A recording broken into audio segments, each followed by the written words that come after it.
বিসমিল্লাহির রহমানির রহিম। যে সকল সংস্থার সদর দপ্তর জেনেভায় অবস্থিত তাদের মনে রাখার একটি সহজ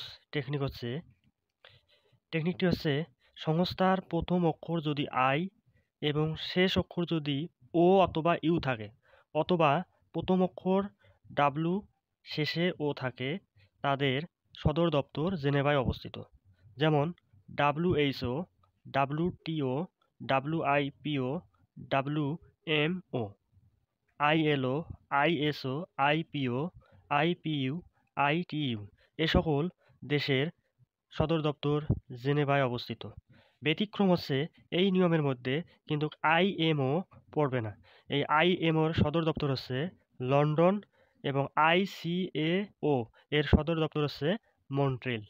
এখানে এই দুইটি বাদে বাকি যেগুলোর প্রথমে আই শেষে ও অথবা ইউ অথবা প্রথমে ডাব্লু এবং শেষে ও থাকে, তাদের সদর দপ্তর জেনেভায় অবস্থিত।